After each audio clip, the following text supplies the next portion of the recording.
Open your cerebral cortex and shift your lobes into upper beta phase, because you are going to have Bitcoin knowledge transmitted directly into your vestibulocochlear. Your host at Bitcoin Knowledge is Trace Mayer, an early Bitcoin advocate since it cost $0.25, but this is not intended to be investment advice. A doctor of jurisprudence, but this is definitely not legal advice. And an investor in core cryptocurrency infrastructure, including Armory, BitPay, Kraken, and Mitagio, but this is not a recommendation of those services. Here, you get fed via direct mind download with pure and free Bitcoin knowledge. Bienvenidos a la podcast. I hope that's right. We've got another great interview here. We've got Jose Rodriguez. He's partner at Unisend, which is a Latin American Bitcoin exchange. Welcome to the podcast. Thank you very much. So can you give us a little bit of your background with Unisend? It's exchange, Argentina and Mexico, and you're in the Mexican part? That's right. Unisend started in Argentina in January. It was a first exchange over in Argentina. I went to visit Argentina in March because at that point in Mexico there weren't any exchanges, and I was looking for business opportunities and to bring exchange to Mexico. So I met most of the community over there in Argentina, and I met Unisend. And when I spoke with them, they wanted to expand to Latin America. And one of the first countries they were looking for was Mexico. So I became a partner, and we finally opened for live trading in October. Okay, so you were telling me earlier you're currently at Citi, and the annual AML KYC stuff came out, and you were like, all your friends at Citi were like, oh, it's mentioning Bitcoin. Yeah. So, I mean, you guys take AML and KYC serious. Yeah, it's I mean, you obviously read the report. Yeah. What type of challenges do you see with that? Like with Argentina and Mexico, I mean, are there challenges with the AML KYC? For Argentina and Mexico, we are doing a similar AML KYC as they do, for example, in stockbroker services or any financial services. We ask for their government-issued identification. We ask for proof of their residency, which is less than 3 months. And we ask for either their... They call it population ID. Yeah, down in Argentina. Yeah, in Argentina and Mexico. In Mexico, it's called the CURP or RFC. That it's all of your information that if you're being taxed, and plus your ID, plus your proof of residency, your address. What type of uptake are we seeing? I mean, have you got bank accounts established? Yeah. Do the banks know that you're working on Bitcoin stuff? They're comfortable with your AML program, things of that nature? Yeah. In Argentina, we actually had an issue. In neither Argentina or Mexico, it is allowed, or there are warnings from the government. And they actually closed our accounts in May, our bank accounts. It's classified as digital assets in both countries, and they closed our accounts because the government issued a report that they were going to ask for extra information for all the activities involving Bitcoins for the companies that had banking accounts. So that was going to bring up their costs for a business that's not so big. So they closed our bank accounts, and we just had them back like 2 months ago in Argentina. On the other side of Mexico, I've gone to the Mexican Central Bank with the head of payment systems, because they are the ones that issued the warning in Mexico. I went and I invited other Bitcoin players in Mexico. We had a meeting, and they told us that they weren't going to ban it, they weren't going to regulate it, they were just going to be watching it closely and watching what the community was doing, and that they were liking what we were doing, and that we would have to be cautious of our having a good AML KYC program, so anyone that is actually involved in criminal or money laundering would not use this as a tool. What type of uptake are we seeing in Mexico? People like their Bitcoins there? Are they able to buy tortillas with them? No, not right now. Adoption is still a challenge in Mexico. What about remittances from the U.S., for example? Remittances is a business everyone talks about. It's one of the main incomes in U.S. dollars for Mexico, and one of the main incomes for different states, for the families. The challenge there is in remittances, firstly, is in the U.S. you need your licenses, which right now there isn't. Oh, to actually get for people to buy Bitcoins. For money transmitting services. This is really interesting because I think it might have been Gallup. It was one of the large major polling services, and they found that the demographic that had the greatest knowledge of Bitcoin and the demographic that was most familiar with how to use it was the Hispanics. So I would think if they knew what it was and knew how to use it, then they were probably using it, right? Actually, I would think. Actually, there was a report in the news like about 2 months ago, and they said that Argentina was in the top 10 of the Bitcoin users in the world. Wow, And, top 10. Yeah, and Argentina was in the top 10 because of all the restrictions they have placed in their regulatory and financial system, of their devaluations and their inflation. So they're using Bitcoin as an escape to get dollars. They have this strange control in dollars, which only the government can sell. You cannot go to the streets and buy dollars. So they're using Bitcoin as a way to use what they call the alternative exchange rate that they cannot buy from the government. It's like 50% of what it's sold in the streets. So it's an exit door for them from their pesos. And they're able to buy it with their electronic bank accounts down in Argentina? Or? We use the electronic bank accounts for transfers. We have bank accounts in Mexico and Argentina, and we also use payment processors. Okay. So they can actually go and pay in cash, and afterwards the payment processor makes the transfer up to us. Obviously, they charge for this service, and there's some customers that would rather pay in cash and use the services despite the costs than use the banking Very convenient. system. Yeah. Besides convenient, another problem with Argentina is that if you have, for example, an income and it's not reported to what would be their IRS, they freeze the accounts, and they have a very... The bank account? Yeah, they freeze... But you're already collecting CID numbers. Yeah, but it's not about us, it's about the banking account. If you have an income, any income must be reported to the local IRS. So we know how well the Argentines as a country comply with that. They're getting strangled. I have quite a few friends in Argentina. They say we have 3 national pastimes: football, steak, and taxes. Yeah, it's ever changing. Mexico, you see the rules and regulations changing every 1-2 years, but there isn't so drastic changes. In Argentina, you're seeing a very fast-paced changes because the government wants more and more. When they're on the verge of hyperinflation, too. You look at what their central bank's been doing. You look at the federal judge in the U.S. that said they had to pay these bondholders.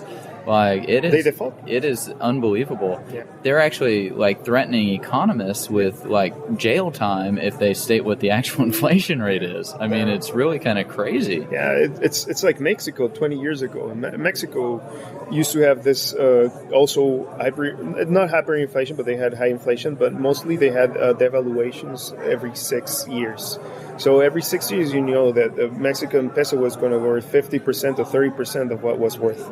So right now, what I see in Argentina is what happened in Mexico in the 90s and the 80s. The problem with Argentina that I see is that in Mexico, it happened like every 6 years. But they had 2 years of crisis, they had 2 years to recover, and 2 years to get back up. And then another would happen. The problem that I see now in Argentina is that it's taking so much time and it's not getting better. And it's really hurting the economy and hurting the man on the street. So when you're saying that they're able to acquire their Bitcoins, what a little bit of a premium, a lot of is it still profitable for them to be moving through Bitcoin, moving their capital out of Argentina? Can you talk a little bit about that? I mean, is there what's the deficit look like in terms of their Bitcoins go in, but none of them come out of Argentina? Is that kind of what's happening? Well, the only cost, for example, that we charge on the platform is 0.6%. And after that, with the Argentina peso, unfortunately, you have one certainty. Every day it's going to be less valuable. So there's many people that would rather buy the Bitcoins and send them to lock it up or buy US dollars and prefer the Bitcoin volatility against their constant devaluation of their currency. So even with Bitcoin going down in value from last year, it's probably still outperformed the peso. Outperformed the peso, yeah, unfortunately. Oh, man. Yes, and as you said, they have a very high inflation and they're constantly getting devaluated. I think this month or the last month was the first month in many years that the Argentine peso revaluated. So it's constantly being devaluated. So it's the first little bump on the way. Well, what are we seeing in terms of a Bitcoin economy growing down there? I mean, are people using Bitcoins to settle domestic trade? Yeah. Well, actually, BitPay has established in Argentina to look towards their Latin American expansion. There are another service that right now is looking for merchants to adopt and accept payments, local Argentinian company. Many brokers that are also looking for a way to make an income and to create this economy. So, I bet there's just a ton of opportunity for them with arbitrage and like taking the boats over to Montevideo. And I mean, there's just a ton of opportunity for them to hide in the crevasses and just pick up a little bit of bips here and a little bit of bips there. Actually, we opened also another branch in Uruguay, which isn't still working. And one of the objectives is it's very hard to get money out of Argentina or in. So Bitcoin is one way. The other way for the money transfers was going to be Uruguay. That's why we also chose. It's their neighbor. And many people go there to escape their Argentinian peso. So one is $1. There's what they call a black market, but it's actually not a black market. It's a free market. And they call it blue market. And they call it blue money. But it's because the government won't sell you. And not only dollar, they won't sell you any other currency. They trap you in the Argentina peso. So they go to other countries or they buy in the streets. Yeah, and I think last time I was there, I exchanged like $50, and I had to give my passport to who knows who this exchange was. No, I went to one of the official stores, the Cuevas, or the official store, and like I slide my passport under the bulletproof glass, and I'm like, I just want $50 for the pesos to buy my carne asada. There's only two ways. It's called arbolitos, which is people. The little trees, they're like people in the streets casting cambios, and the other, as I say, the caves, that's cuevas, where you go and it's like an established. No, I went to the legal one. How long ago was it? Oh, this was maybe like. I went last year to the Latin American Bitcoin Conference. Okay. I exchanged some officially down there for that one. I've been down to Argentina quite a bit. It's very interesting. It's a beautiful country. I love Argentina. It's very beautiful, as you said, and there's lots of opportunity. And it's like what their government is doing is making an economical and political and social experiment. Which, suicide is what the government's doing. And that's what it's accelerating Bitcoin, to use it as a real alternative for the economy, as a real alternative for a currency. Established. So that is also why it's in the top 10, and it's also why its adoption is getting more accelerated. That's very exciting. Bitcoin is más rápido in Argentina. Yeah. I mean, what I like about Bitcoin is that for every country and for every place that you go, it solves or helps in a social or economical problem. So even if it doesn't exist, for example, in Mexico, there's opportunity for in the remittances. In Argentina, it's an escape. So you can use it as a tool for whatever means you need. Yeah, I had a friend, her mother sold the family home back in 2010, and they sell it and get cash, but that cash is like a $70,000 home. It's probably $2,000 or $3,000 now if they're holding on to the cash. I mean, it's really, really sad to think about like just how fast the wealth is getting transferred because of this currency devaluation on there. I mean, you literally can't hold Argentine pesos. It's in the U.S. and in Europe, the merchant adoption, they immediately changed the bitcoins into dollars or euros. But down in Argentina, you're saying we're seeing people get pesos and immediately turn them into bitcoins because the next day their pesos aren't worth anything. And also what amazed me when I went there is you actually went to fancy restaurants, nice places, and they wouldn't accept you credit cards or debit cards. And I said, why aren't you accepting it? It takes too long. They told me, because the bank won't pay me in 30 days. And I have only one certainty. In 30 days, my money is not going to be worth what it is worth now, and I have to pay. So they're actually driving people into a cash-based economy and causing the velocity of the Argentine peso to speed up as a result of all of it. Yeah, because it's very interesting. We're seeing the opposite effect in the U.S. with Bitcoin because the merchants are driving more adoption, so the velocity of Bitcoin's increasing, which is decreasing the demand for Bitcoin because the merchants sell it, but it's also decreasing demand because velocity is increasing. We kind of take for granted that if it takes 5 days to move your money from PayPal to your bank account, well, that increases demand for dollars for those 5 days. We very rarely kind of look at the demand side of the equation for currencies. And so in the U.S., the velocity increasing is actually depressing the price because of this transfer into into dollars from Bitcoins. But down in Argentina, we're seeing the opposite, where the demand for Argentine pesos is decreasing at such a rapid rate and increasing the demand for Bitcoins.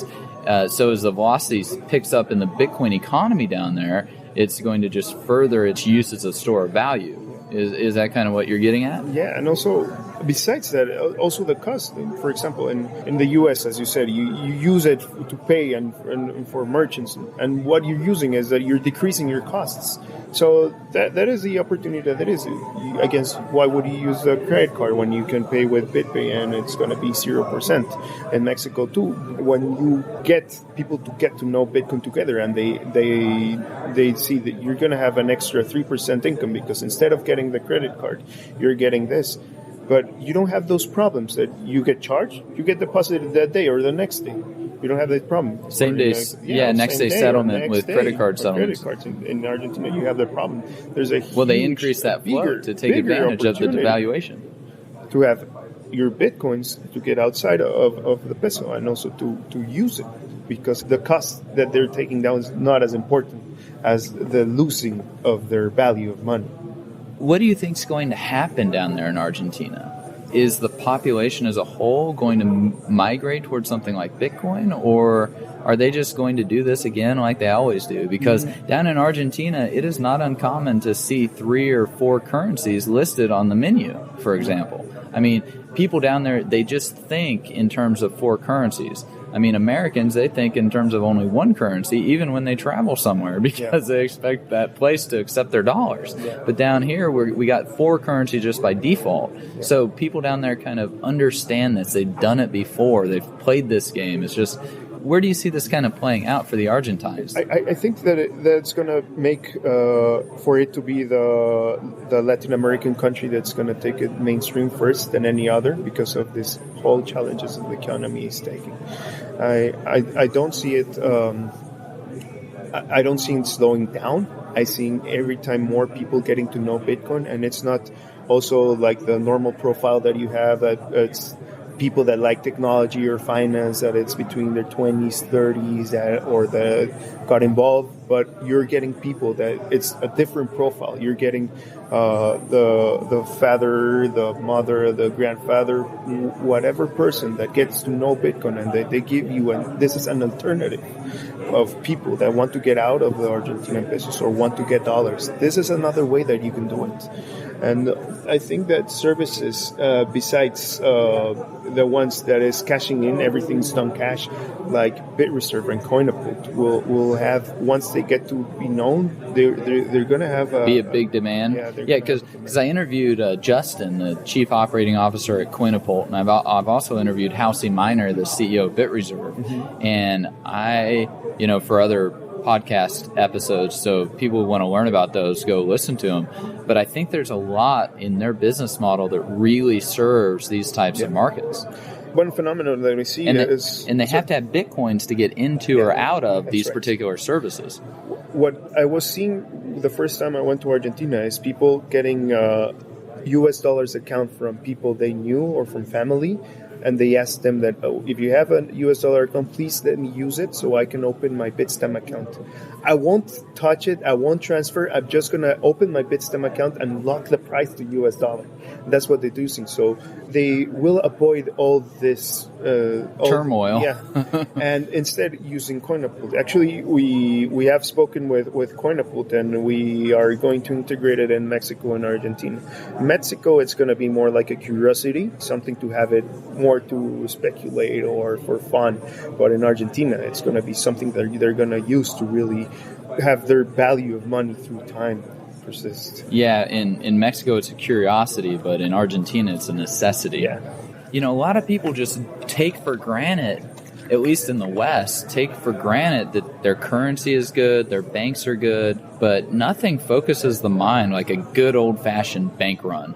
Yeah. And if we can couple the bank run with a currency crisis, oh boy, then it gets really, really fun, doesn't it? You saw it in Spain, you saw it in Cyprus, and in Latin America, you are seeing it in Argentina, and you're seeing it in Venezuela. And Venezuela, yes. And more problems are coming now that as Mexico, Mexico is not so much dependent, but oil is still one of their biggest income. But they have diversified. But when you go back to Venezuela, when it's one of their main incomes, and they have such a big subsidy in gas, they're going to have a huge deficit and a huge devaluation. And it's happening. It's worse than Argentina. Oh, yeah. And now that's going to hurt not only those countries, but it's going to hurt the whole of Latin America, but mostly Venezuela and Argentina and Mexico. That's also part of the problem that they had this current last 2 weeks devaluation. Well, Mexico is going to get hit big time because Pemex contributes so much to the federal budget, right? Yeah, that's right. It's one of the main incomes that they have through taxes. And besides that, they also have lots of employees. I think I read there's over 1 billion pesos paid for their employees as their normal paychecks. So it's a big part of the economy. It's a big part of income in U.S. dollars besides remittances. And it's also one of the main incomes for the government. So right now, they changed the law also in Mexico. So it's getting opened up for private companies. So there was a lot of resistance because it has always been government control. But this also will help you have more companies, more employment, and better prices for the consumer. Yeah, so besides just the increased velocity we're seeing in Argentina and the real necessity for the demand, what else are you most optimistic about in the whole Bitcoin space? Well, I like the community. I've always seen it like it's 1 year ahead of all Latin America, including Mexico. There's a big community. I mean, the event that we're doing, it's partly done by them, and they did another conference last year. And they're working to get known and for people to start using it as an alternative, to start using it as a currency, to start using it as savings, to adopt the technology. And what I really like also in Argentina, you go to their Facebook groups, you go to their Reddit, you go to anywhere. And the most interesting talks that you see about Bitcoin and the development and written material come from Argentina. So actually in Mexico, there isn't so many participation and so many content being placed in Spanish. We're just starting doing it.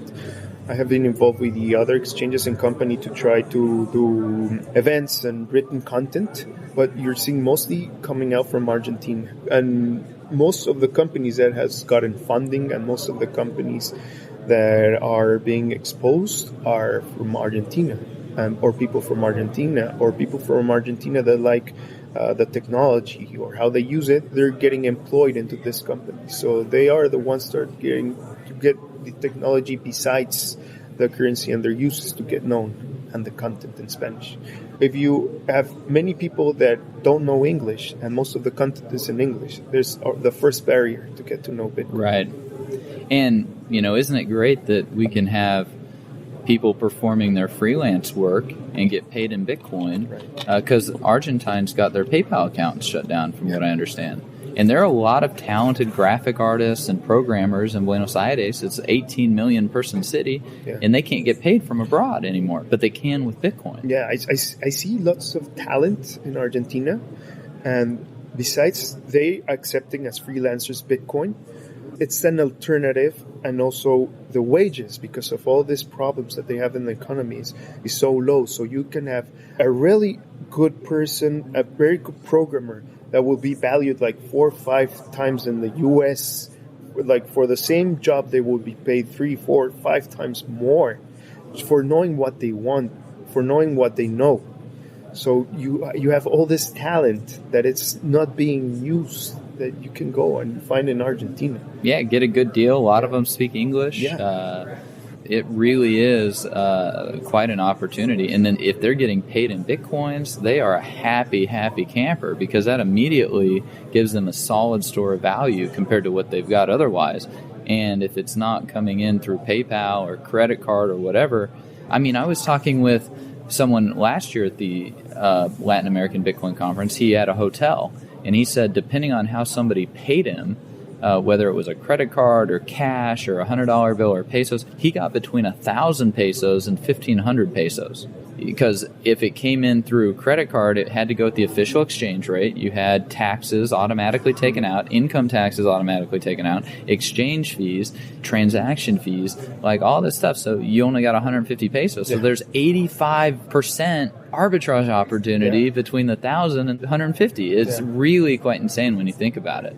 And so, he would be happy to take 500 pesos as opposed to 150. It's 3 times more than 3 times more than he would otherwise get, but it's still half of what fair market value probably is. That's one of the best promotions that you have when you hear about getting paid in Bitcoins. If they pay you 1 peso, you're going to get 1 peso.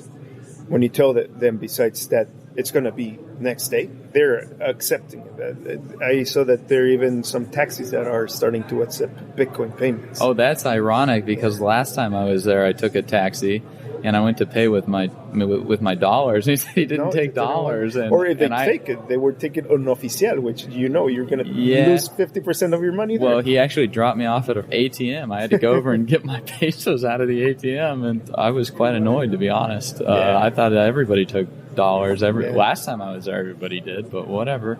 This is just a fascinating discussion. We could probably go on forever. Is there any last thought you'd like to leave with the audience? Well, we're going to make an event in February. It's going to be in Acapulco. It's going to be hosted by Jeff Berwick. Oh, I sent him his first Bitcoins. Oh, really? Yeah. Oh, great. Yeah, I taught him all about it. Oh, I'll tell him. He's a very good friend of mine. Yeah, just mention me to him. Yeah, and we're going to have this event. He's hosting it in Acapulco, in Hotel Copacabana. It's going to be the last week of February and the first day of March.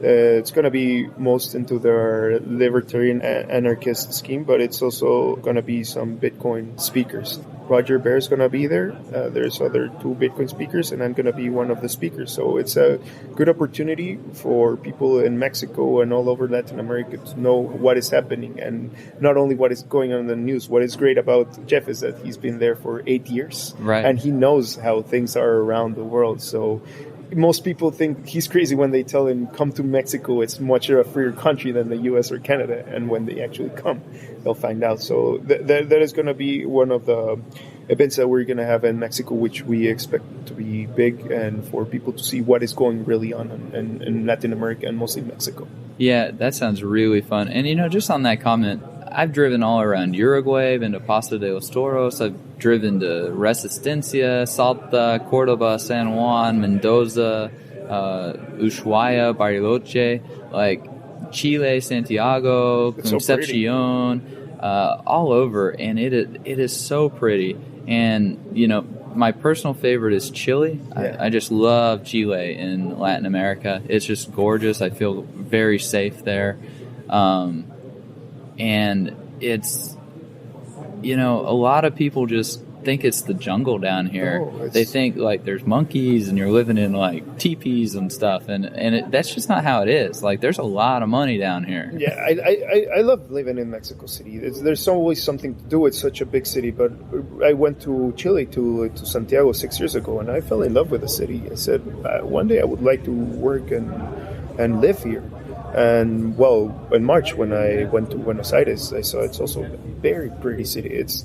It's very unfortunate what's going on with their economy, but it's the people, the city. It's great, and it works. Besides everything that is going on, things get a way to find its way around. Yeah, it's interesting. You look at the architecture and everything in Buenos Aires, and in 1905, people went to Buenos Aires or they went to New York.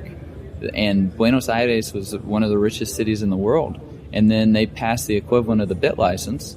And Argentina has just never, ever recovered from it. Never. And unfortunately, that's the direction the U.S. is headed. They're $18 trillion in debt. They're trammeling their financial services. They're stifling their tech industry with these national security letters and things of that nature. Chile is becoming one of the major tech startups of South America. Yeah. So, it's very exciting. If young people are looking for looking at where they want employment or jobs or where to go to create a life, and they're in the U.S. with the unemployment rate, or even worse over in Europe, like FATCA. and FACTA. Yeah, don't even get started on FACTA. But they might want to consider to broaden their horizons. The U.S. is on this trend. It doesn't appear to be like it's going to get fixed, and so do like your forebears did and get up and leave and go somewhere where there's more freedom and more opportunity, whether that's Chile or Mexico or Argentina or Uruguay. Some of these places. It's really quite exciting. When young kids in the U.S. are kind of whining to me about the state of their jobs or their employment, because I just saw, like, for the particular age demographics over the last 7 years, wages are down 20% for people 34 and under. So when my peers are whining about stuff, it's like, well, why don't you just leave? Yeah, and besides that, getting an education in the U.S. is a really big investment, and you're going to get into a huge debt. And if there's no way of paying that back, you are starting your professional career with a huge debt and a huge loss that you have to come to it. In addition to the loss of the 18 trillion debt that you're going to have to pay, and like the inflation and all these problems, like why deal with that? Just leave. Yeah, and also something that people get amazed when they come to Mexico and most to Argentina and Chile is living, and your expenses are so little. Like, what would you call poverty in the U.S., getting a $1,000 for your expenses? You can live and eat well in Latin America. Oh, and the food down here is just, it's tremendous. Yeah. Like last night, the ribs and at a churrascaria, and oh my goodness, it was so good. Remolachas, those are like beets, and you got carrots, and like, oh man, it's real. It's not plastic food. And you eat and drink really well for half or a third of the price of what you would eat in the U.S.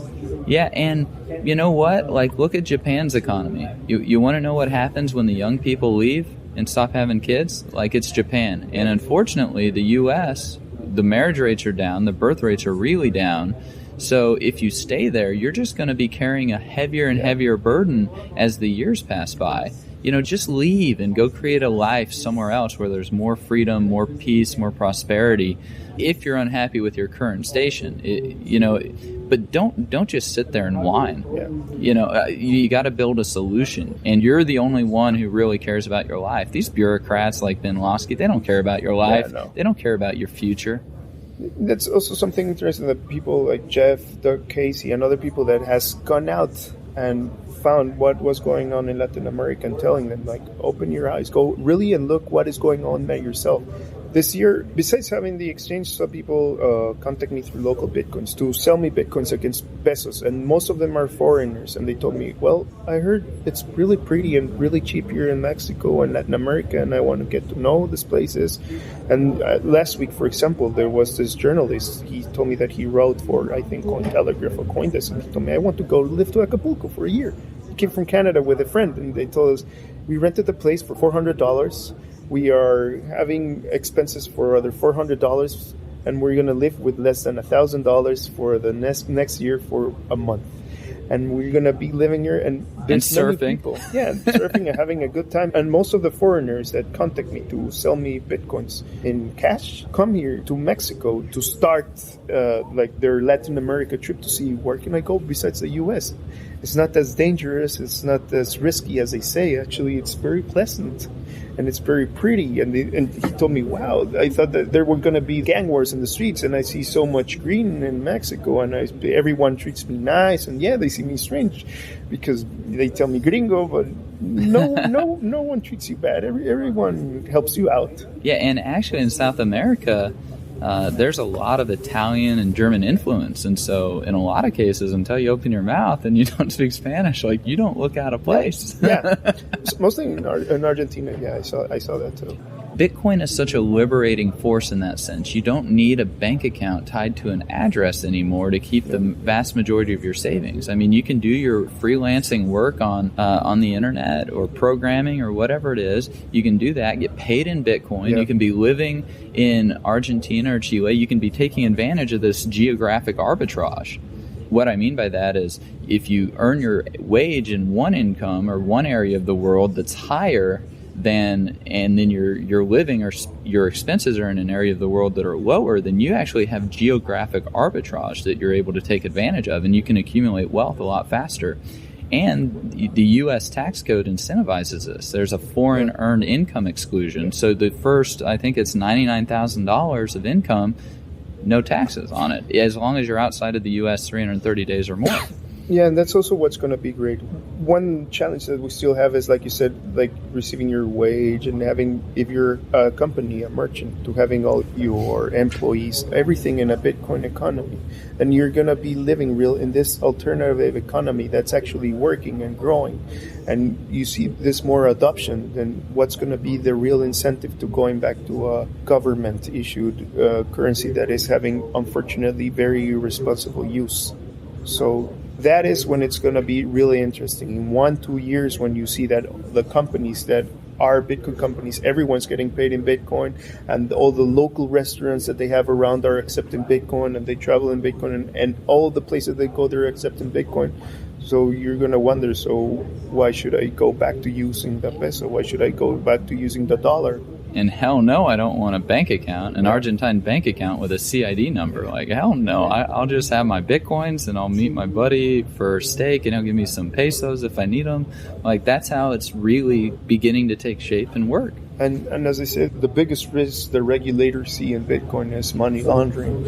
As we were speaking, unfortunately, what most money laundering is being done is in the real financial system. Oh, yeah. Well, you have to have the big banks complicit in your money laundering, like HSBC or Wells Fargo or Bank of America, in order to really do it on a good scale. And they even have a provision there for fines, and they're going to be paid because they're going to be frauds. They're going to be money laundering. So that's part of their day-to-day operations. So it's very sad that instead they can try to do whatever controls they want, but there's not a way to keeping this out.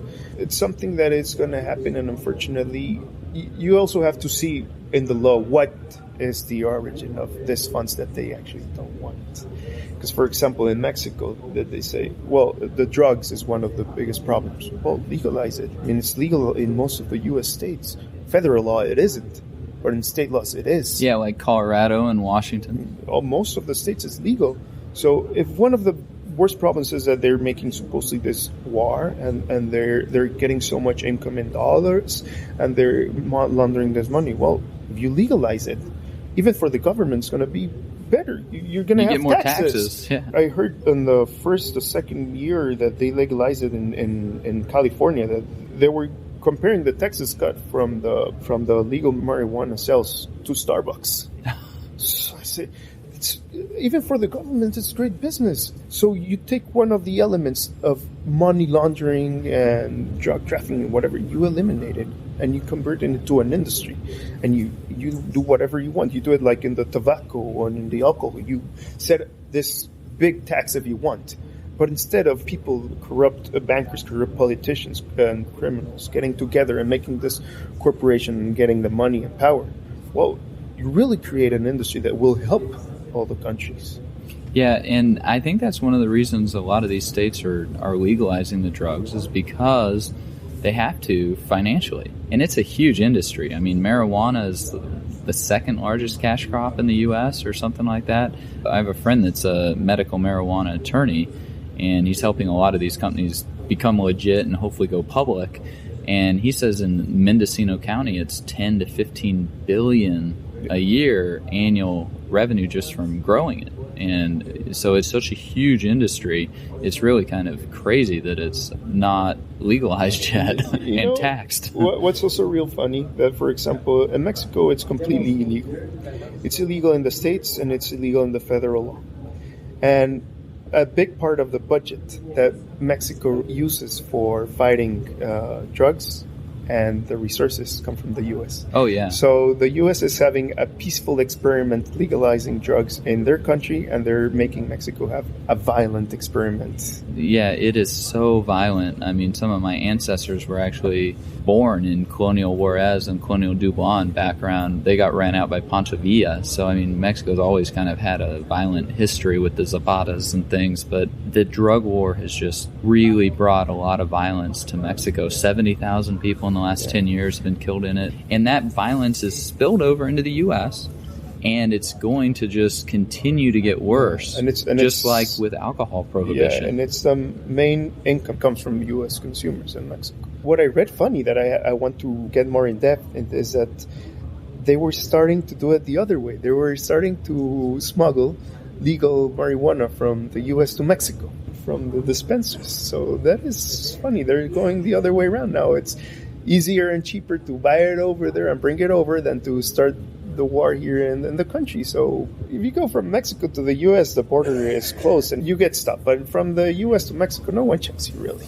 Well, I think it just highlights that just because something's made illegal doesn't destroy the demand for it. Yeah. It just, in fact, makes it more profitable. Yeah. And in a way, when it's a form of subsidizing it. When you subsidize something, you get more of it, which is unfortunate because it's real people getting hurt and killed in a lot of these drug wars, and it's destroying a lot of lives, and it's very unfortunate. Anyways, that's been a little bit way over time. We got very much distracted with lifestyle in Latin America and solving all the world's problems. But Jose Rodriguez, partner at Unisend, Latin American Bitcoin exchange in Argentina and Mexico. Thanks for being on the podcast. Thank you very much. Be sure to get a copy of the free Bitcoin Guide at freebitcoinguide.com. Got a question or suggestion? Record your voice at bitcoin.kn. Don't be shy. To help the show, share bitcoin.kn with friends, post about it on Reddit, and otherwise spam the interwebs. Your iTunes comments and 5-star reviews are very important to us. Please continue tuning in to the Bitcoin Knowledge Podcast, where we release interviews with the top people in the Bitcoin world. Now take some choline and let that Bitcoin knowledge consolidate.